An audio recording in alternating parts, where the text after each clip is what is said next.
we're going to change the headlights in this Fiat 500e.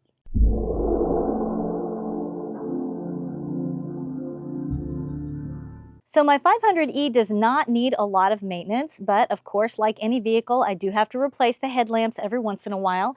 These I actually replaced about a year ago and they're already going bad. So this time I'm going to replace them with something that has a lifetime warranty.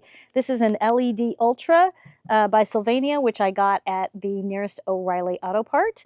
And this thing is pretty pricey. It cost about $100 for these two headlights together, the lamps, but they have lifetime warranties, so I should never have to do it again. Okay, I want to make sure that you guys understand that I bought this myself. This is not sponsored. I'm sure there are other brands that do a similar thing. I want to show you the difference. This is the headlight or the lamp that I had in before. I had replaced this about a year ago. I believe this is a halogen lamp. It was more expensive than the stock lamps. People do say that the Fiat 500e does come with pretty dim headlights stock, so a lot of people do replace it with an upgraded brighter lamp, but this one was dimming and needed to be replaced. I want to show you how it works. This pops into a plug, and then it's a little bit flexible, and then you just put it right into the socket and turn it to seat it in place. But the new one is going to look a little bit different.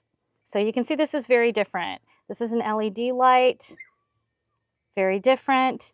It has a similar shape. Obviously, it'll plug in a similar way, but instead of plugging here, as we did on the old one, we're going to plug our other end into this, and then we're going to have to tuck the wires in. This is going to be hard to see, but what I'm going to end up doing is I will plug this part in first, then I'll put this section in, I'll rotate it to seat it in place, and these tabs will catch on the inside and hold it in place. Then I'll have to make sure these wires are tucked in, and there'll be a cap that I'll put on the back and also rotate that in place. It's actually really easy to do. So I'm not sure how well you can see past my hands when we actually do this, but here we go. This cap here is what's covering our headlamp, so I'm going to rotate it this way. If I'm facing the headlight, it's feels like it's moving to the right. If you were facing it, if I was on the other side, it would be counterclockwise to loosen, which is kind of standard. It's a little tight in here with this windshield wiper fluid reservoir, but I'm gonna see if I can get that out of there. That's what it looks like. It was in there in this position. I had to rotate it this way and then just sort of wiggle it to get it out because it's pretty tight on this side. The other side is actually easier, but this is the passenger side, and there's just a little bit tighter in this area. Now what we're gonna do is bring this plug out to where we can see it. Here's the actual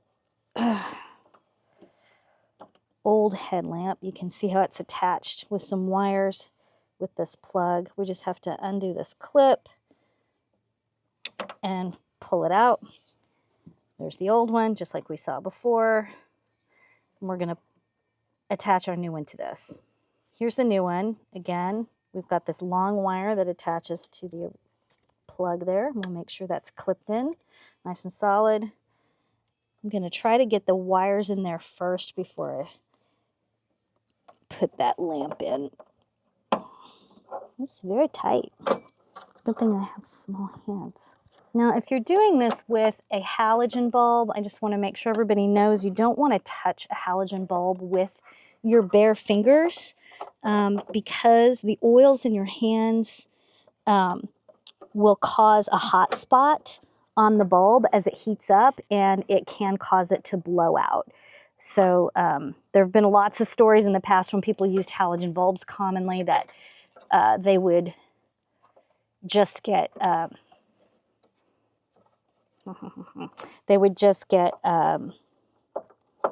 know, they'd put it in, they'd change it, and then it would blow out immediately, and that often has to do with the oils that get stuck in your hands. So I recommend doing this in the daytime because you do need to be able, it's easier to see the hole where the lamp goes if you can have daylight coming through it. I just have to get it seated in there, and then I'll twist. And that's what it looks like when it's in all the way. We just stuck it in that little socket and then twisted so that the tabs would hold it in place. It should be secure now. Now we're just going to take our cap, wiggle it back in there, and then twist it into place. And that's it, we're done. I hope that was helpful.